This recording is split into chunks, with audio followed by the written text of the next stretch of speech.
Lead identification is one important step of drug discovery. What is lead and what we understand from the term lead identification? Lead is basically a compound which is used for biological activity on a receptor or on a drug, which is also called a target in our case. So we have a chemical compound from the organism which binds with the target, which is our medicine, and then a good medicine is discovered. Now for this discovery or lead identification, a term is used which is basically potency information. So potency information means, or potency threshold means, that at what level this chemical bound or this chemical bindage between these two things will start working.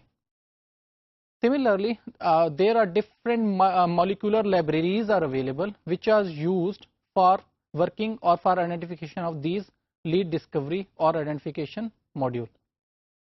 There are 7 categories, or there are 7 different technologies which are helpful or useful for lead identification. I will go across all of these 7 categories one by one. I will start from visual screening approach and then I will move along. So what is visual screening?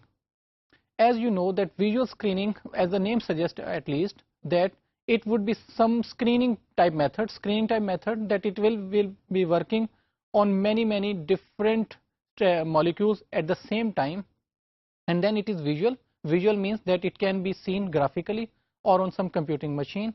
So visual screening would be an approach to find out what is the protein structure, docking mechanism, or chemical similarity such mechanism while we are trying to find out our compounds which will be used for binding with the target drugs.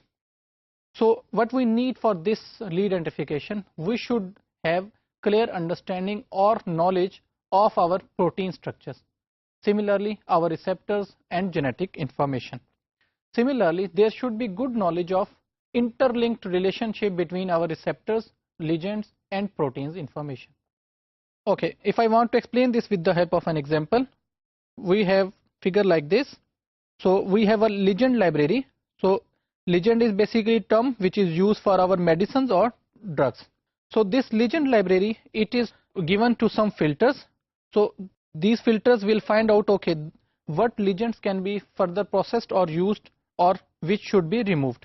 Then we have our docking mechanism. So docking means as a common dock where we put ships with the physical location so that ships become safe. So docking is basically putting something in some specific place. So which is shown here, that this is our complete part and we are just putting our drug here. So that is docking.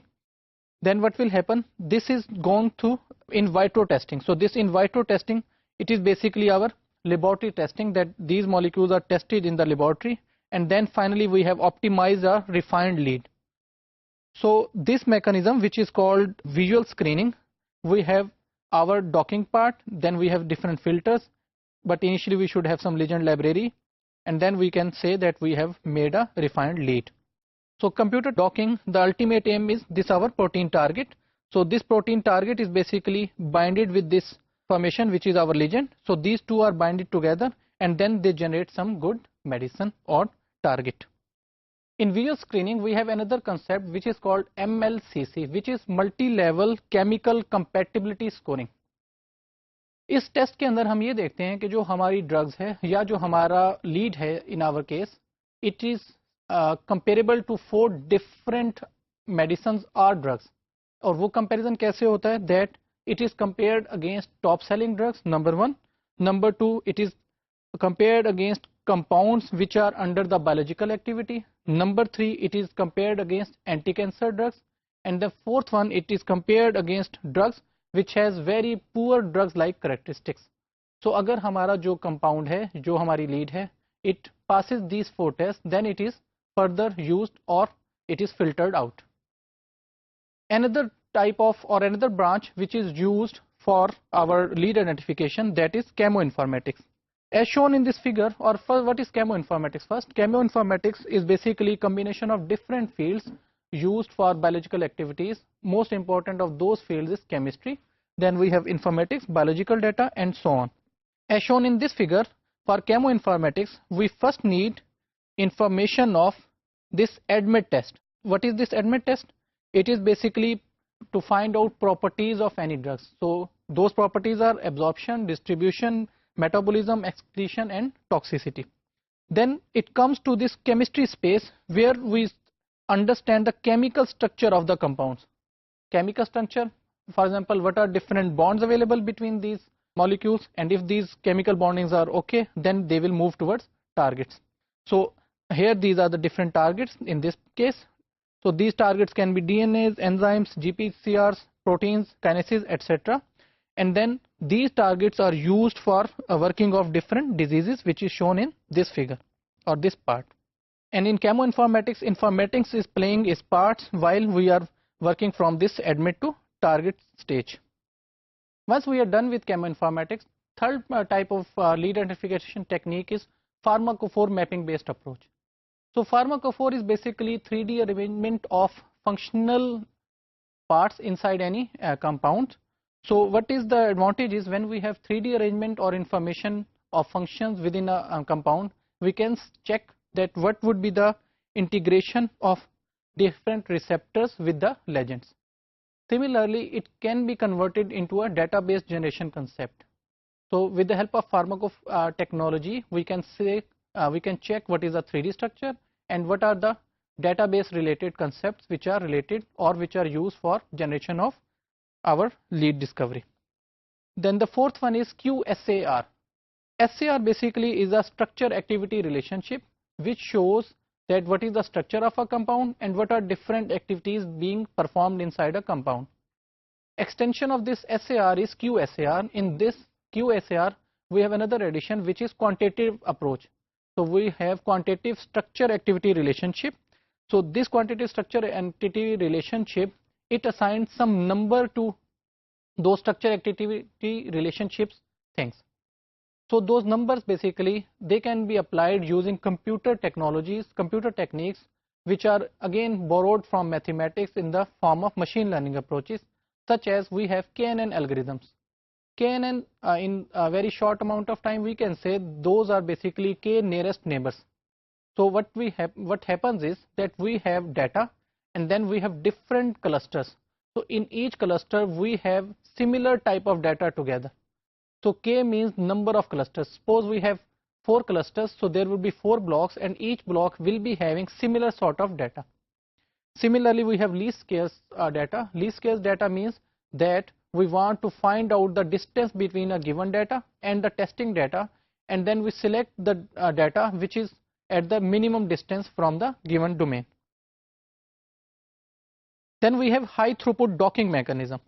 So high throughput docking mechanism, again the parts are ligands and proteins, both of these are the parts, and again there are several docking algorithms available. So for example, in the case of genes, we can find out that what would be the location of genes at specific chromosomes. So for that purpose there are several docking algorithms available which help us to find out exact or good positions related to those genes. Then we should have information about force field, knowledge based or empirical information for these docking algorithms. Then we have sixth one is NMR based approaches or screening, which is basically nuclear magnetic based resonance, magnetic resonance based technique. What happens in this technique is we have 3D structure of our potential drug target or drug target, and then we have tertiary structure of proteins, and then we want to find out relationship between this information. Good thing about this approach is that we don't need any prior information, that we don't need that what is input and what would be the prior information. We just work on the given data and then we find out what is happening. A good algorithm in this field is called shapes, and then we have Waterloxy algorithm which is used for finding this NMR based screening tests. An example is given here that what is NMR based approach and what it is doing in this specific case. So this one is our disease. Suppose we say that this is a cancer disease, and similarly we have some brain related diseases which are written here. So these are our potential targets, so these are our diseases. Then what we say, okay, we can have this compound library, and this compound library it is based on this NMR-based approach. Now what happens is that this approach can be used as two levels. Number one is this SAR by NMR. So SAR, structure activity relationship. So this structure activity relationship can help us to find out the inner structure of different things. So which is shown here that it is novel NMR screening method development, which will help us in finding the disease.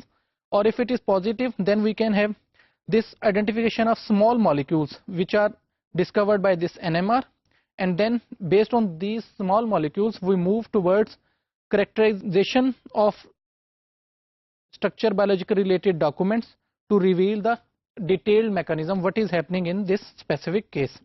Similarly, moving on from here, we move to this biological function and medicine testing, and after this we can make potential drugs and which can be gone to the distribution market also.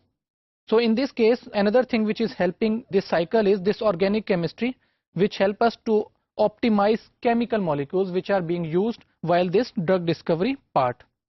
Finally, we have chemical genetics, which is the seventh technique for lead discovery. In chemical genetics, that is basically based on gene products and then their proteins. So what is happening is concept of knockouts is being used in this one. Knockouts means that based on DNA mutations, we remove some of the medicines.